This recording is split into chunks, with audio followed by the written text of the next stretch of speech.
हरे कृष्णा बंधुरा गोपाल सोनादेर एकटी नतून भिडियोते तोमादेर अनेक अनेक वेलकाम जानाई। एखन शीत प्राय अनेकटाई पड़े गेछे, किन्तु जतई ठांडा पड़ुक गोपाल सेवा तो करतेई हबे। आर एई देखो गोपलू बाबुर दुष्टुमी, ओদের দুপুরে স্নান করাবো তার জন্য জামাগুলো খুলিয়ে দিচ্ছি। গোপু সোনাকে অনেকদিন ভিডিওতে আনি না, তাই ভাবলাম আজকে গোপু সোনাকেও দেখাই। গোপু সোনারও সোয়েটার আর জামাটা খুলিয়ে দিচ্ছি। আজকে গোপাল সোনাদের ঘি দিয়ে মালিশ করিয়ে দেব। এই শীতে তেল দিয়েও মালিশ করে থাকি, আবার ঘি দিয়েও মাঝে সাঝে করাই।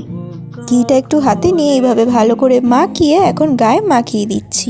অল্প করে ঘি নিয়েছি, না হলে গোপাল সোনার গাটা চ্যাটচ্যাটে হয়ে যাবে।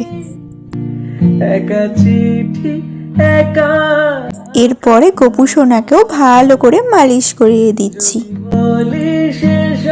এরপরে স্নানের পাত্রে বসিয়ে গরম জল দিয়ে ভালো করে স্নান করিয়ে দিলাম। গাটা শুকনো করে মুছিয়ে এবার একটা পরিষ্কার জামা পরিয়ে দিচ্ছি। এই সুতির জামাগুলো আমি নিজের হাতেই বানিয়েছি, আর এই শীতকালে সোয়েটারের নিচে পরাতেও সুবিধা হয়। বাইরে যেহেতু প্রচুর ঠান্ডা, সোয়েটার তো পরতেই হবে। এরপরে টুপি একটা পরিয়ে দিলাম, তার সাথে গোপু সোনাকেও রেডি করে দিয়েছি। এই শীতকালে সাদা ফুল তেমন একটা ফোটে না, তাই গাছের চন্দ্রমল্লিকা ফুল দিয়েই পুজো দিলাম।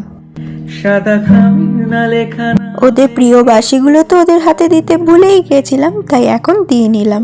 আর আজকে দুপুরের সেবায় রয়েছে লাড্ডু। তো আজকের ভিডিওটা এইটুকুই, তোমাদের সাথে আবার নতুন ভিডিওতে দেখা হবে। রাধে রাধে।